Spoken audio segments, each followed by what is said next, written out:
Praise. Ayan. Taga-GMA pala ako. Yan ko lang nalaman. Hindi, ano po artistahin eh. Ano tayo magagawa dun? Okay po. Bago tayo magtuloy-tuloy, buksan po natin yung mga Bible natin sa Genesis chapter 4.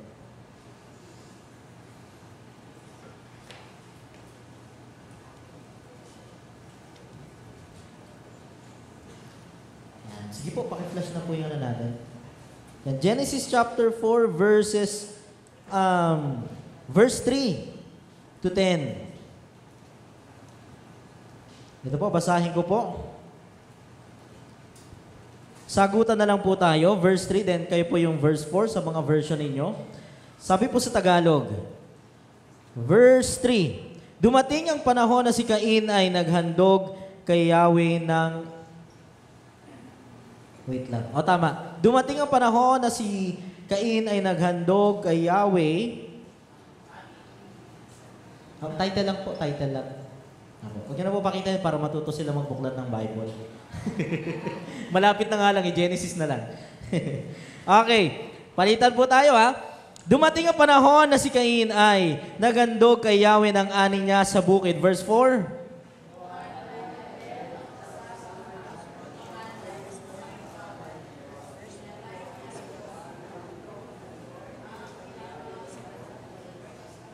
Verse 5. Ngunit hindi niya kinalugdan si Cain at ang handog nito.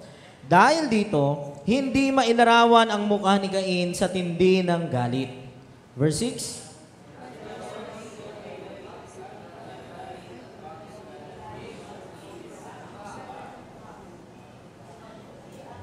Verse 7, kung mabuti ang ginawa mo, dapat kang magsaya. Kung masama naman ang kasalanan ay tulad ng mabangis na hayop na laging nag-aabang upang lapain ka. Nais itong pagharian ka, kaya't kailangang mapaglabanan mo ito. Verse 8.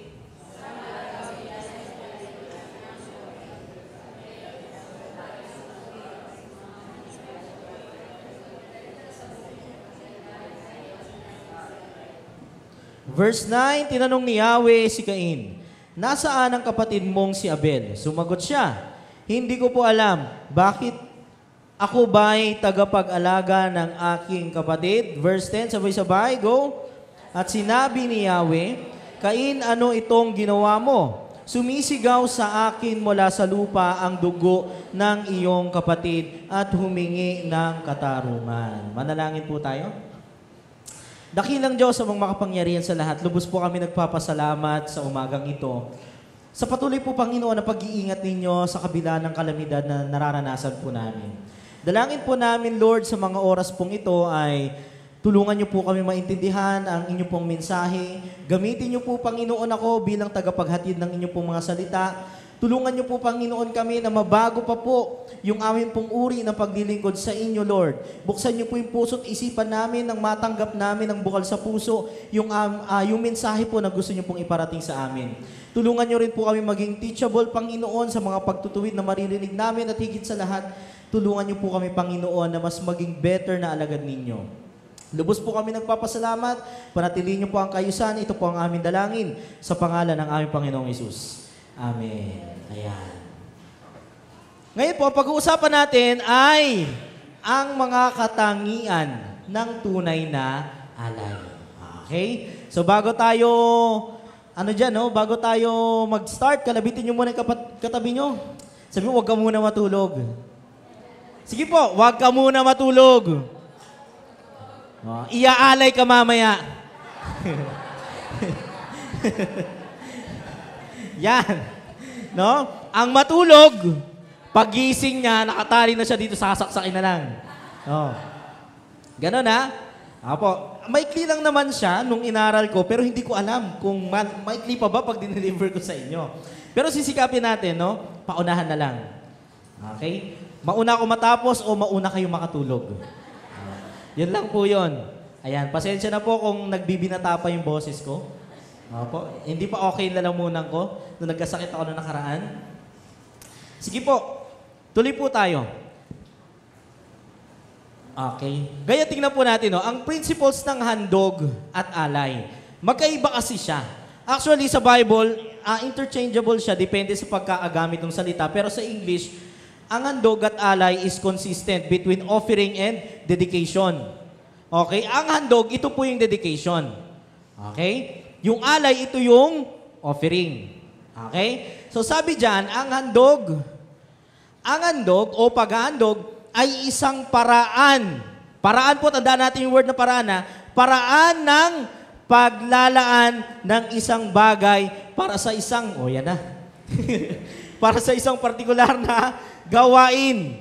Okay? Ngayon, ang alay naman ay isang bagay na inilaan. Okay? Halimbawa, no, para hindi tayo malito. Halimbawa niyan, kung magta-tithes tayo, di ba? Yun po yung alay. Yung principles ng tithes, kaya ka nagbigay, yun yung paghahandog. Kumbaga, ang paghahandog ay paraan. Tanda po natin ang method o way. Tapos yung alay, yun yung bagay na binibigay mo. Okay? Then tuloy po tayo para mas maintindihan natin. Pag sinabi nating principles ng dedication sa English, sabi ni Tita Miriam, to devote to the worship of a divine being, specifically, ito po to set apart or a church to sacred uses with solemn rites. Okay? Ayan po yun, yung dedication. Kapag nag-alay ka, o yung pag mag-aandog ka, yun yung dedication, no? Dedicated ka sa isang bagay. Yung bagay na iaalay mo, yun yung offering. Puntahan po natin, ito yung ilan sa mga halimbawa. Sige po. Ang sabi, sa dedication, no, eto na. Ang possession natin, yung meron tayo ngayon. Okay? Pag nagkaroon tayo ng principles ng dedication, pag ibibigay na natin, anong tawag? Offering. Di po ba? Yung 10% ng earnings natin, dedication yung paraan. Pero pag ibinigay na natin, nagiging tithes. Nakukuha po natin? Tapos, best and first offering of the year. Kasi sa Bible, sa Old Testament, meron silang tinatawag na first fruit offering. Na kung saan, sa buong taon, yung pinakamagandang ani nila sa buong taon, yung pinakamagandang hayop na meron sila, yun yung inaalay nila sa Diyos. Ang tawag doon ay first fruit offering. Ngayon, yung best and first offering of the year, pag transfer natin, magiging first fruit offering. At sa ganyang way po, no, noong nakaraan, nagkaroon, ito, normal naman to sa atin na nakikita dito sa stage, may tinatawag tayong dedication sa mga bata, sa mga baby. Isang way po yun, yung dedication na yun, ganun din ang principles na to. Inaangkin mo na yung pamilya mo ay pagmamayari ng Diyos, kaya yung anak mo, i-dedicate mo sa Diyos. Okay? Parang yung possession natin, bakit tayo nagbibigay ng offering? Bakit tayo nagta-tithes? Kasi kinikilala natin, kaya meron tayo nung mga yon, kasi galing yon sa Diyos. Amen? Yun yung principles ng dedication. Kaya ka nagde-dedicate kasi may ginawa sa iyo ang Diyos na nire-recognize mo. Amen? Tuloy po tayo. Ngayon, meron din tayong time for prayer. Dito makikita natin, no, ang pwede pala nating i-dedicate kahit yung sarili nating oras. Time for prayer, meron tayong prayer meeting o sa iba, meron tayong quiet time, personal prayer yan.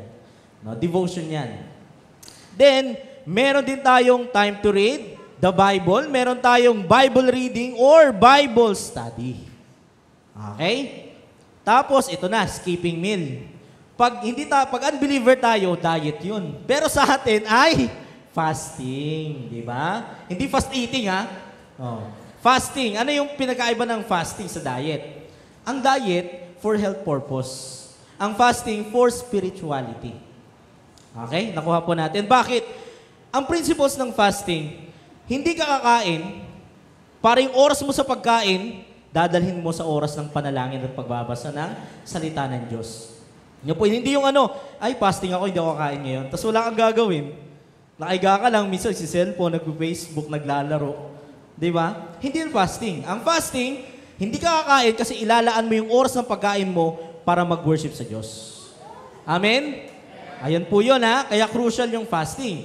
Yun yung mga uri, yung mga iba't ibang dedication na familiar tayo kasi ang dami po niyan. Tuloy po tayo ngayon. Sige, ngayon, sige po, tuloy na. Meron tayong tanong na dapat sagutin. Ito na, ano? Ano-ano ang mga katangian ng tunay na alay? Okay? So, syempre, pag mag-aalay ka, hindi pwedeng bigay lang ng bigay. Mag-aalay tayo sa Diyos, dapat may katangian yan. Sige, unahin natin. Ano yung katangian? Alay na may pananampalataya. Amen? Okay, buksan natin yung Bible natin. Tingnan na lang po natin. Ang sabi dito sa ano? Yan, Genesis chapter 4, verse 46. Kinuha naman ni Abel ang isa sa mga panganay ng kanyang kawan. Okay? Pinatay niya ito at inihandog ang pinakamainam na bahagi. Si Yahweh ay nasiyahan kay Abel at sa kanyang handog. Tuloy po tayo. Ang sabi, ngunit hindi niya kinalugdad si Cain at ang handog nito. Dahil dito, hindi mailarawan ang mukha ni Cain sa tindi ng galit. Kaya't sinabi ni Cain, anong ikinagagalit mo, Cain? Bakit ganyan ang mukha mo? Yan, tuloy po tayo. Ang sabi, ito yung sikreto. Nasaan na? Yan. Kaya tinanggap yung offering ni Cain dahil dito sa bagay na to. Dahil sa pananampalataya sa Diyos, si Abel ay nag-alay ng mas mabuting handog kaysa sa inihandog ni Cain.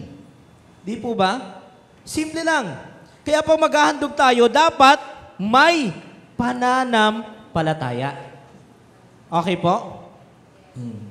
Baka mamaya, may, sikat to ngayon, may nag-o-offer na galing sa scatter Scatter. Ano pa ibang mga online na sugar ngayon? Ay, may kinita ako ngayon. Offer ko to sa Lord. Ito, isipin nyo, pananampalataya. Pananam, dash, ano yung kasunod? Palataya. Yung mahirap, Pananam, dash, palataya na ang kasunod. Instead of pananampalataya, pananampalataya. Wala lang, share ko lang. Yun kasi ang mahirap sa atin Kapag tayo may maihahandog, kasamahan natin ang pananampalataya. Ang tanong, paano natin mapapakita yung pananampalataya natin sa mga bagay-bagay? Tignan muna natin yung mga dapat natin maintindihan sa bagay na to. Sa case ng Genesis, sige po, sa story ni Abel at ni Cain. Ang sabi, ito po yung mga katotohanan na makikita natin. Unang-una, kulang ang detalye sa Biblia. Nakuha natin? Hindi nakalagay doon bakit. Sinabi pa dyan, hindi sinabi kung bakit hindi nalugod ang Diyos sa handog ni Cain. Di ba? Wala. May dahilan ba? May nakita ba tayong dahilan? Mamaya, meron pong dahilan, pero mamaya makikita natin. Pero hindi siya nakalagay doon mismo sa Genesis chapter 4. Sinabi pa, hindi sinabi kung ano ang dapat ihandog sa Diyos bilang batayan. Okay, kasi ang paniniwala ng karamihan, ito po, mas mainam daw yung sige po, next po. Mas mainam daw, yan. Simpleng illustration lang po yan. Mas matimbang yung offering ni Abel kaysa kay Cain. Anong reason? Kasi hayop or blood sacrifice yung handog ni ni Abel. Pero kay Cain ay palay o best ng kanyang ani. Okay, kung iahambing nyo, sa mata ng tao, ganyan. Pero wala nakalagay sa Bible. So, hindi po tama yung konsepto na yun. Although, may principles ng blood sacrifice all throughout sa Bible at ang final sacrifice, sino po? Si Jesus. Pero hindi maliwanag sa pangyayaring ito kung yun ba yung batayan. Nakukuha po natin. Ngayon ito, Next po, Ang sabi kasi, simple lang. Anong implikasyon na pinapakita nun? Hindi man lantad ang buhay mo sa ibang tao. Hindi man namin alam, kung katulad ni Cain, hindi namin alam kung paano kayo namumuhay, kung paano tayo nabubuhay. May mga pagkakataon, gagawa tayo ng kasalanan. May mga pagkakataon, magpupuri tayo sa Diyos. May mga pagkakataon na pinagsasabay natin yung dalawa, nagkakaroon tayo ng double life. Nag-worship tayo sa Diyos, pero Pag wala tayo sa simbahan, grabe yung kasalanan natin. Palamura, tapos sumasagot sa magulang, palasugal, at kung ano-ano pa. Diba? Ang sabi dito, hindi man lantad ang buhay mo sa ibang tao, katulad ni Cain, isa lang ang totoo. Diyos pa rin ang maghusga sa bawat ginagawa mo. Amen? Sino ba naghusga kay Cain? Ang Diyos po, di ba? Hindi man clear sa Bible, pero yun yung isang malaking katotohanan na dapat nating makita. Ang mahirap kasi sa atin, tayo, bilang mga tao, katulad sa case ni Abel pati ni Cain. Ang pananaw natin, mabuti yung kay Cain kasi sa handog niya. Pero hindi po. Ano ba yung tinitingnan ng Diyos? Yung pananampalataya. At anong sabi ni Anong sabi ng Diyos kay Propeta Samuel? Ang sabi niya po diyan, yan, sa panlabas na anyo, ang tinitingnan ng tao, ngunit sa puso tumitingin si Yahweh. Amen? Pastor, sa lang pala puso pala yung tinitingnan ng Diyos Okay lang pala, sisimba ako. Dami kong tato. Sisimba ako, tig-10 dito, no? Tig-10. Di ba? Ganito, no? Para mas maintindihan natin. Yan po kasi ginagamit na reason yan ng karamihan sa atin na hindi na gina-justify yung ating mga ginagawa. Ang sabi kasi, panlabas yung tinitingnan daw ng tao, pero ang tinitingnan ng Diyos ay puso. No? Kaya ang sabi nila, okay lang, ito po sikat to ngayon maraming mga banda na sinusundan ng mga kabataan ngayon na yung mga musician, puro may tato. Okay lang po kung okay lang kung meron sila nung unbeliever sila. Okay lang kung may higaw sila nung unbeliever sila. Pero kung nadagdagan yun nung tumanggap ka sa Panginoon, ibang usapan yun. Kasi ang pinag-uusapan dito ni Propeta Samuel at ni Yahweh ay si King David. O David lang, hindi pa siya hari noong time na yon. Pinapili si David. Pinapunta ng Diyos si si Propeta Samuel sa bahay nila Jesse. Tapos pinatingin niya, isa dyan sa mga anak niya na lalaki yung magiging hari ng Israel. Tiningnan niya, isa-isa yung panganay, makisig, malaki katawan, tapos hanggang sa mga sumunod. Yung iba sa kanila, sundalo pa. Di ba? Pero sabi ni Yahweh, wala dyan yun. Tanongin mo si Jesse kung may anak pa, kung yung bunso. O sabi, meron ka pa bang anak? Meron, kaso pastol yun Totoy pa yun. Anong sabi? Sige, kuhain mo, papuntahin mo dito. Pagharap ni Samuel kay David, hindi siya makapaniwala na yun yung pinili ng Diyos. Anong sabi ng Diyos kay Samuel? Sige, buhusan mo yan lang, anoint mo. I-dedicate mo yung buhay niya para maging hari sa future. Mukha lang totoy yan. Pero later on, magiging dakilang hari yan ng Israel. Di po ba? Yun yung context nun. Alangang, tumanggap sa akin, isa lang hikaw niyan. Pag tumanggap yan, later on, dadami yan. Ganun ba yan? Tumanggap sa akin yan, may tattoo yan dito, cross, tas John 3:16 pa nakalagay. Habang tumatagal, mag-i-improve pa yan, dadami yan, buong katawan yan, may tattoo na. Ano sabi ni Pablo? Huwag maging katitisuran tayo ng ating mga kapatid. In short, huwag kang maging dahilan ng pagkakasala ng iba. Okay po? Kasi ano ba yung tamang way ng pag-worship natin sa Diyos, na tamang paghahandog sa Diyos? Pananampalataya. Hindi may papakita ang pananampalataya saan? Sa pamamagitan ba ng mga ginagawa natin? Sa mga nilalagay natin, no? Mai-express natin yung pananampalataya sa pamamagitan ng gawa. Dapat makita yun sa atin. Kung tayo tumanggap tayo sa Diyos, dapat makita yun sa buhay natin. Amen? Masyadong kayong tahimik Hindi po ako galit Okay. Tuloy po tayo. Next po. Ang sabi pa dito, English version po yan, Hebrews 11:6. And without faith, it is impossible to please God.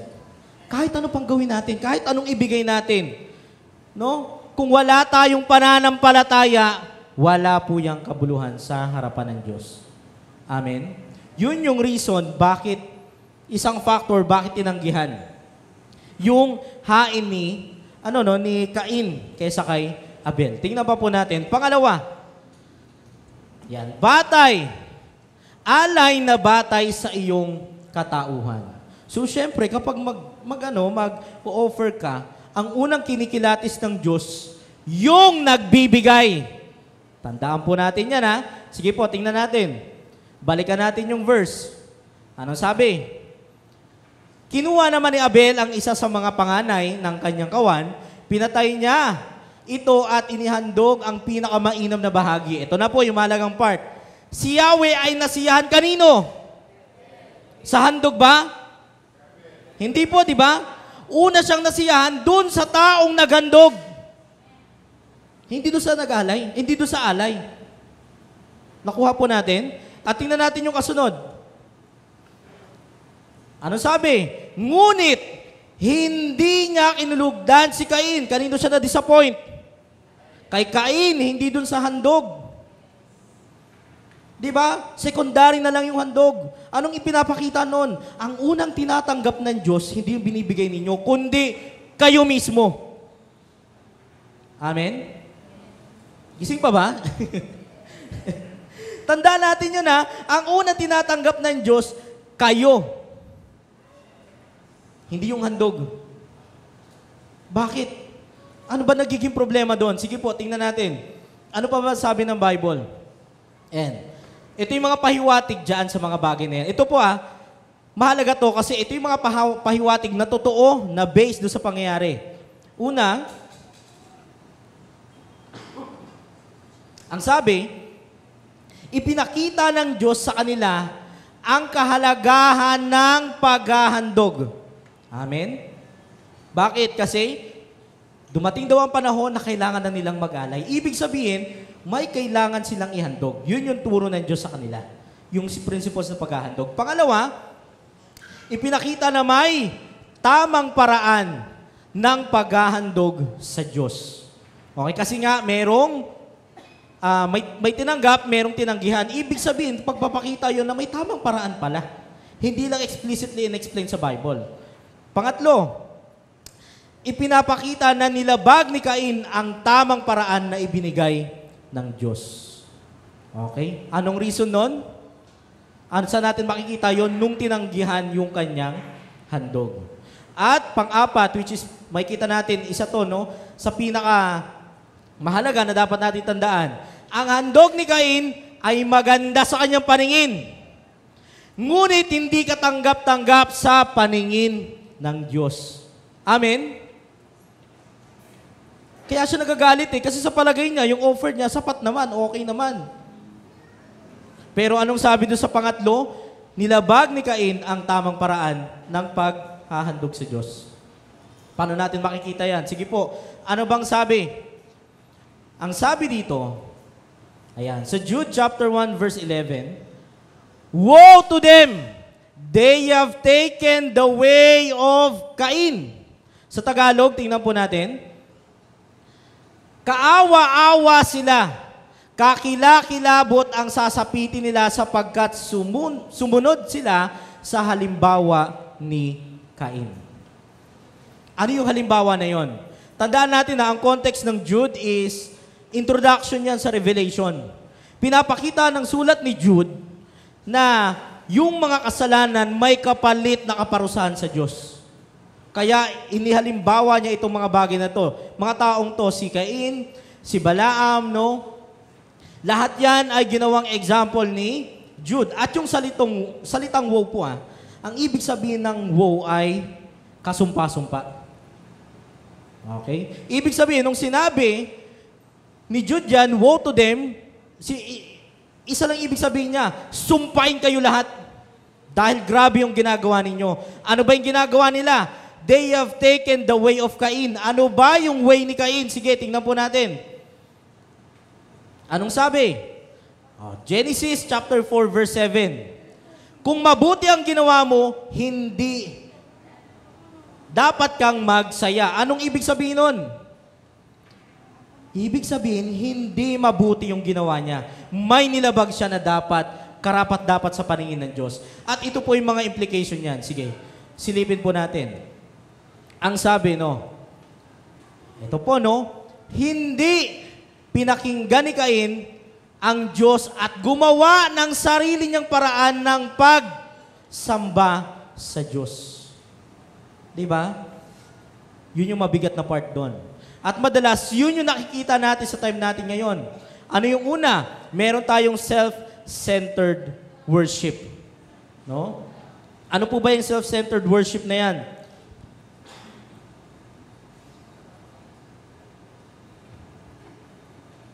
Self-centered worship. Madalas, ang tinitingnan natin, tayo ang dapat masunod sa uri ng worship na gusto natin. May mga pagkakataon na, Lord, salamat sa kaligtasan mo, pero dahil sa akin yon kasi tinanggap kita. Lord, wala akong kaligtasan ngayon kung hindi kita tinanggap. Self-centered worship. Ay, yung mga ganyan ginagawa nila sa stage, yung ginagawa ng mga kapatiran natin, pangit yan, hindi dapat ganyan. Gayahin niyo ako, ganito dapat tayo mag-worship. Di ba? Alam niyo yung may story si Jesus, may parable si Jesus about sa troso. Di ba? Ano po yung sabi ni Jesus doon? Bago ka manghusga ng mga kapatid mo, tingnan mo muna yung sarili mo. Bakit? Kasi troso po ang nakalagay sa mukha. Paano ka makakapag-judge ng ibang tao kung sarili mo muna dapat mong i-correct? Amen? Di ba? Ang mahirap kasi sa atin, turo tayo ng turo, point out tayo ng point out, hindi natin nakikita yung sarili nating kasalanan. Unang-una sa lahat, kapag tayo ba magja-judge, ine-evaluate muna ba natin yung sarili natin?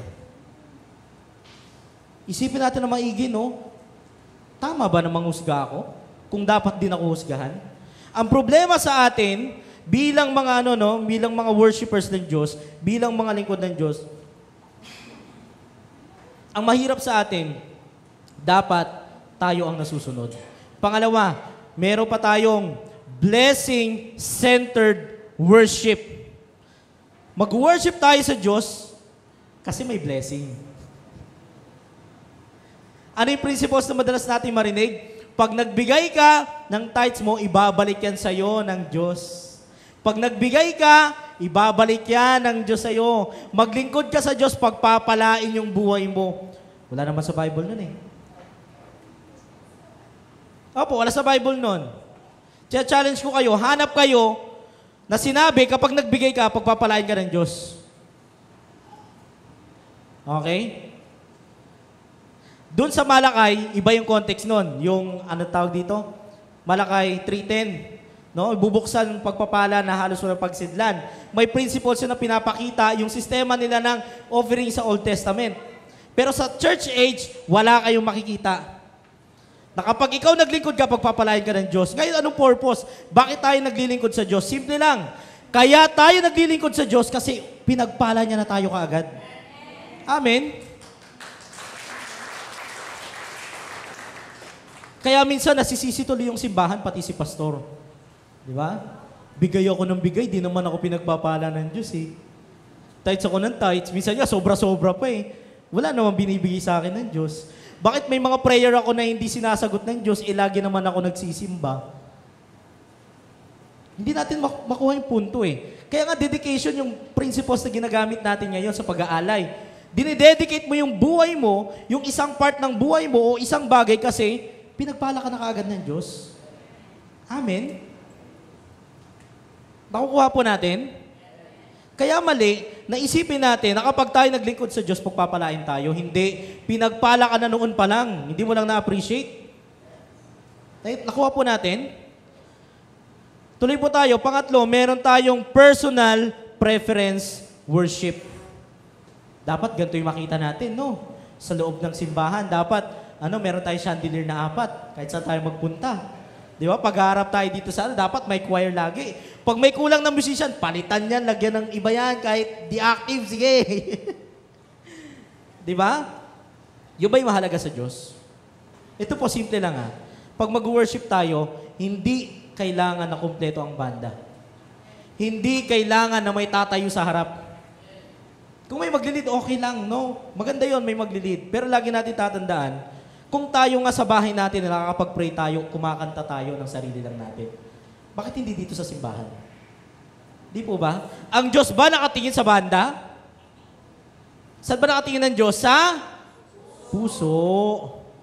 Di ba? Yun lagi natin tatandaan. Hindi mahalaga kung ano yung physical na nakikita natin.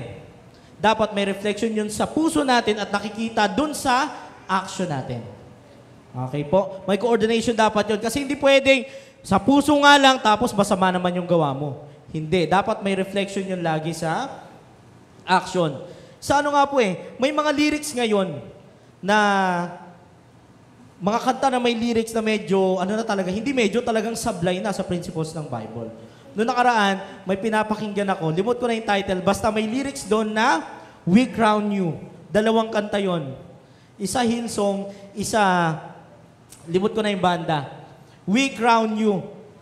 Ang pagpapakita doon, We Crown You bilang anak ng Diyos. Nasa Bible ba yon? Wala. Sino ba ang nag-crown kay Jesus? Ang Ama. Hindi tayo. Nakuha po natin. Kaya natutuwa ako dati nung bata-bata pa ako. Kapag praise and worship, alam niyo yung The Lord Reigns na kanta, yung The Lord Reigns, The Lord Reigns, let the earth rejoice. Alam niyo po yung kantang yon? Dati, dyan sa Talanay, bagong tayo yung simbahan,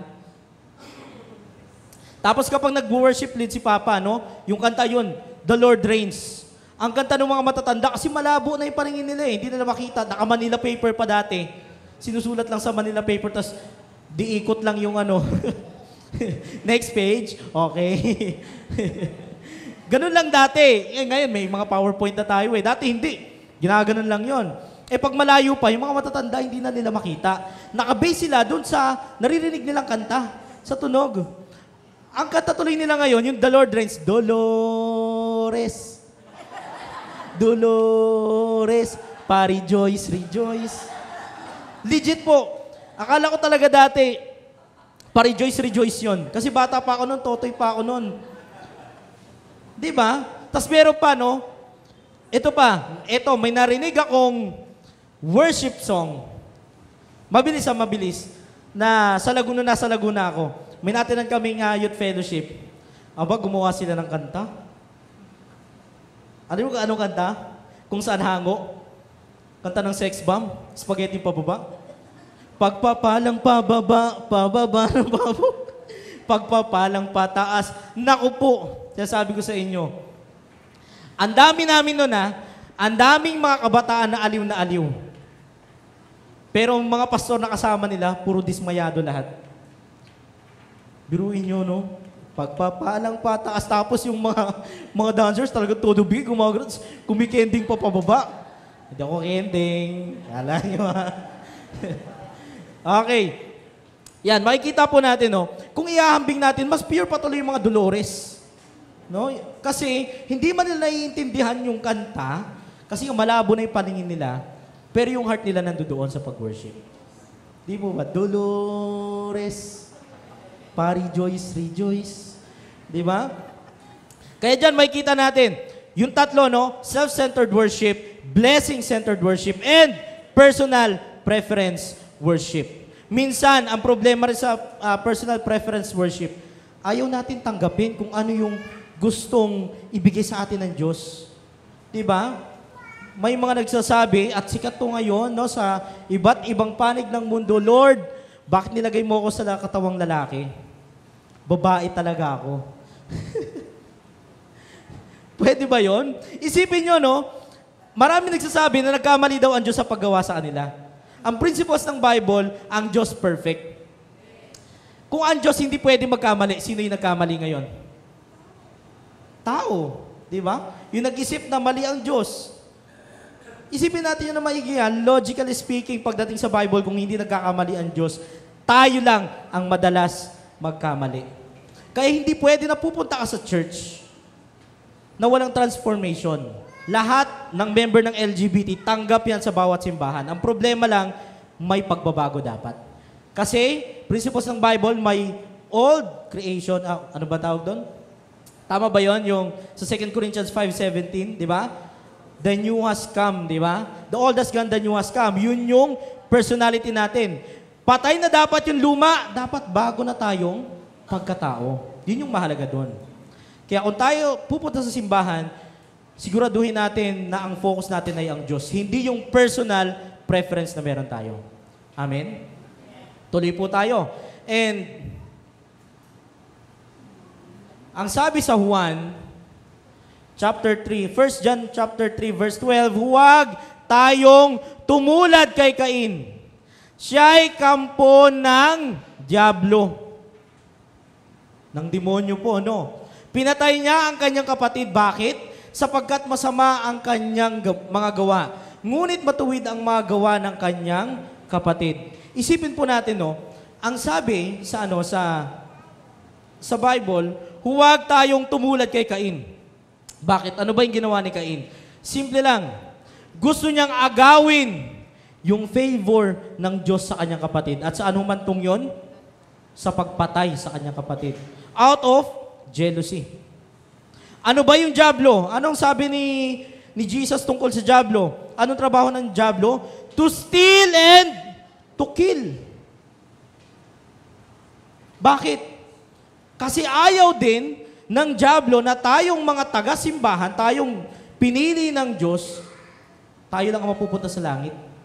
Sila sa impyerno. Kaya dapat magsasama sila ng mga mapupunta rin sa impyerno. Gusto nilang sirain yung ginawa ng Diyos. Ngayon, kung kayo tatanungin ko, paano ba nasisira yung simbahan? Simple lang din. Out of jealousy minsan. Nagkakaroon ng division kasi kung sino lang yung gusto natin pansinin, yun lang papansinin natin.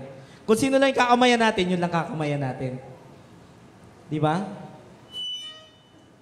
Dapat tayo bilang mga lingkod ng Diyos, maging mabuting example tayo, no? Mga magulang, pag tayo hindi naging mabuting example sa pananampalataya sa Diyos, yung mali nating ginagawa kapag tayo gumawa, magiging tama sa paningin nila. Bakit maraming kabataan na may bisyo ngayon? Kasi yung nakikita sa magulang hindi maituwid. Bakit? Kasi sa paningin nila, tama yon. Nakuha po natin? Sa mga workers ng simbahan, sa praise team, sa member ng intercessory, sa mga pastor, dapat makitaan tayo ng example. Nakuha po natin? Hindi tayo dapat makitaan ng mga kakulangan. Hindi yung mga babatiin lang natin yung gusto nating batiin. Wala tayong pinagkaiba sa mga unbeliever pag ganun, sabi yun ni Jesus. And tuloy po tayo, no?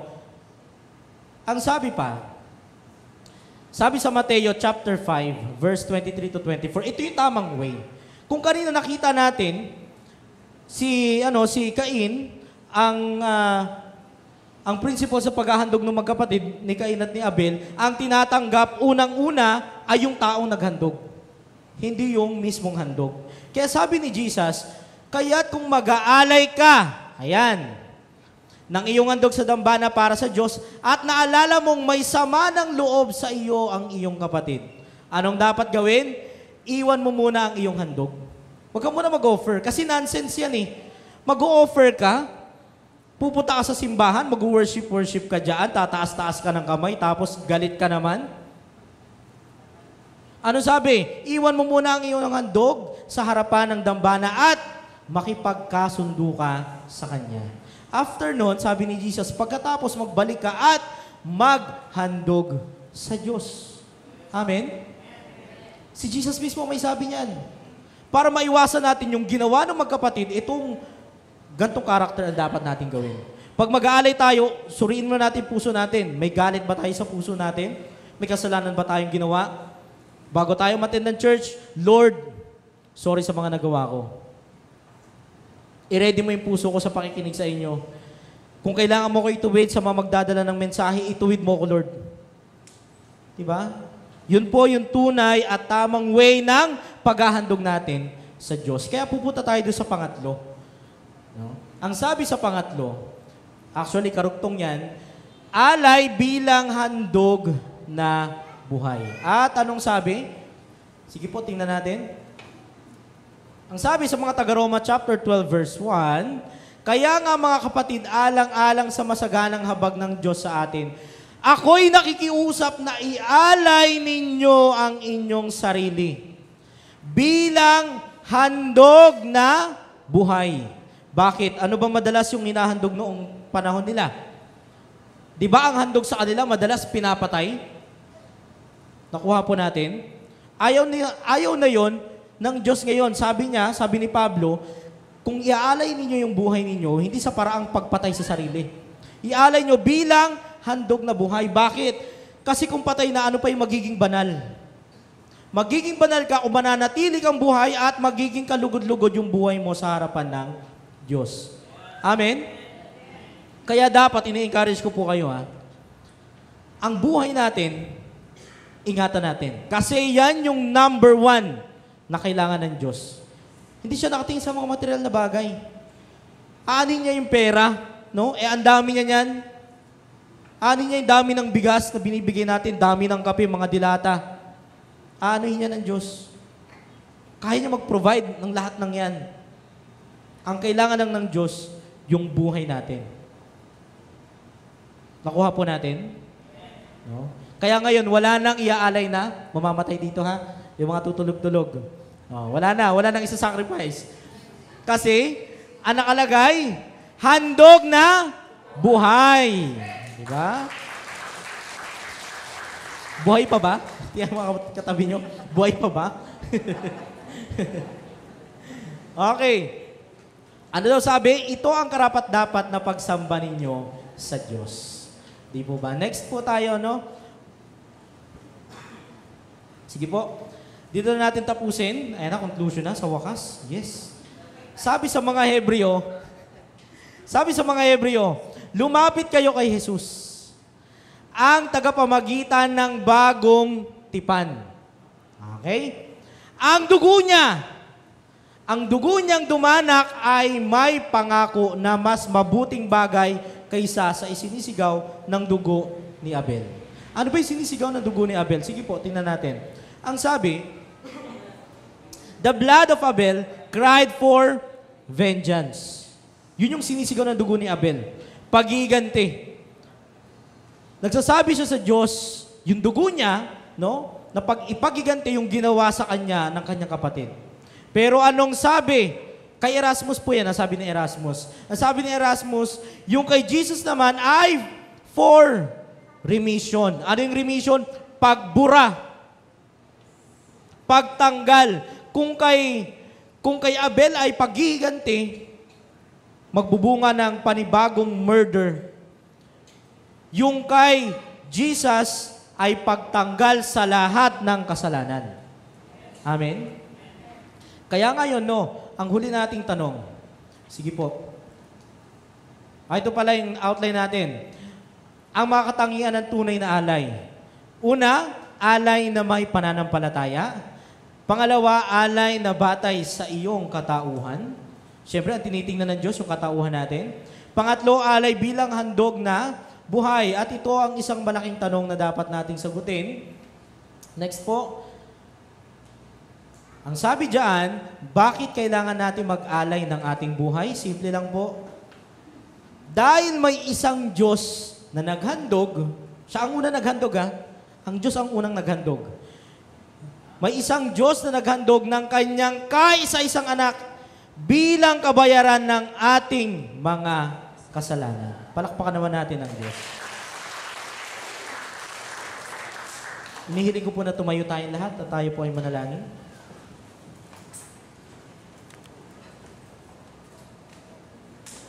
Sige po, let's pray. Dakilang Diyos sa mga makapangyarihan sa lahat, lubos po kami nagpapasalamat sa umaga pong ito, sa patuloy niyo pong pagkilos sa buhay ng bawat isa. Lord, sa dami, Panginoon, ng effort namin, sa dami, Lord, ng ginawa naming dedication, paglalaan ng oras, Panginoon, pag-o-offer sa inyo, ngayon po naintindihan namin, Lord, na hindi pala nagmamatter yun sa binibigay namin. kundi kung paano kami manampalataya sa inyo, kung paano nyo kami tingnan dahil kami yung unang tinatanggap ninyo bago yung handog namin at higit sa lahat, kung paano namin ino-offer yung sarili naming buhay para sa inyo. Dalangin po namin, O Diyos, sa natutunan po namin ngayong umagang ito. Dalangin po namin na mas lalo pa po kami mag-improve, Lord, sa pananampalataya sa inyo. Mas lalo po namin na makita ang paghahandog ng aming pong buhay ay hindi madali. Napakahirap nito, Lord, kundi susunod kami sa lahat ng alituntunin ninyo. May mga bagay kaming ginagawa ngayon na dapat naming talikuran bilang part ng pagbabago namin. At higit sa lahat, gawin niyo po kami, Panginoon, na mas better person at mas maging better kami ng mga lingkod ninyo. Dalangin po namin, Panginoon, sa mga oras pong ito. Patuloy niyo pong gabayan ang bawat isa na nakarinig ng aming pong mga salita. Simula sa pinakabata, kabataan, mga adult hanggang sa pinakamatanda, Lord, patuloy niyo pong pagpalain ang bawat isa. Dalangin po namin sa pagkatuto ng aming mga sarili, Lord, sa patungkol sa katuruan ninyo sa paghahandog. Nakita namin yung dalawang side ng paghahandog. Ang paghahandog ni Abel at paghahandog ni Cain. Mas tutularan namin, Lord, ang paghahandog ni Abel. At higit sa lahat, mas kikilalanin namin kayo bilang Diyos na unang naghandog ng kaisa-isang anak para sa kapatawaran ng aming mga kasalanan. At bilang ganti, Lord, sa ginawa ninyo, dinadalangin po namin na ihahandog din po namin ang buhay namin bilang handog na buhay, banal at kalugod-lugod sa inyo. Patuloy niyo pong i-bless ang bawat isa, Lord. Ganon din po, Panginoon, sa mga oras na kami ay pinanghihinaan ng loob sa dami ng problema na nararanasan namin sa mga oras pong ito. Dinadalangin po namin, Lord, na kayo po ang patuloy na kumilos sa buhay ng bawat isa. Kayo lamang po, Lord, ang nakakaalam sa lahat ng pinagdadaanan namin. Kayo lamang, Lord, ang nakakaalam kung gaano katindi at gaano kahirap, kung paano, Lord, na gabi-gabi kami umiiyak dahil wala kaming malapitan. Dalangin po namin sa mga oras pong ito, kayo po ang kumilos sa buhay ng bawat isa. Dalangin po namin na pangunahan niyo po, Panginoon, yung bawat pagkakataon dahil alam po namin, Lord, na kayo po ang Diyos na nagpo-provide, Diyos ng kagalingan at higit sa lahat, Diyos ng kapayapaan. Bigyan niyo po kami ng kapayapaan, Lord, sa lahat ng pinagdadaanan namin. At bilang handog na buhay, Panginoon, mag-worship po kami sa inyo hanggang sa dulo naming hininga. At higit sa lahat, Lord, patuloy kaming mag-worship sa inyo kapag magkakasama na tayo sa heaven. Maraming salamat po, Diyos. Inaangkin po namin ang katagumpayan sa lahat ng aming pong panalangin, Lord, at sa lahat ng mga aral na natutunan namin ngayong umagang ito. Sa inyo po ang pinakamataas na kapurihan, pagdakila at pagsamba. Ito po ang aming dalangin sa pangalan ni Jesus. Amen. Palakpakan po natin ang Panginoon.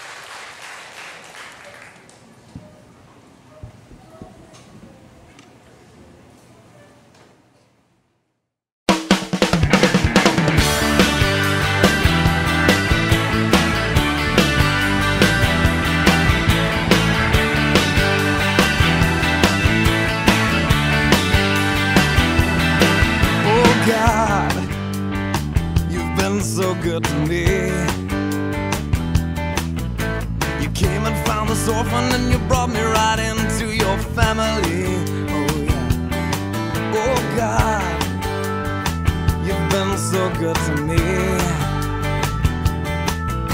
You threw away my past and you never count my sins against me. No, thank you, Lord. You got me dancing, and now I'm shouting. You got me leaping, and now I'm spinning hallelujah. Oh, you're so good to me.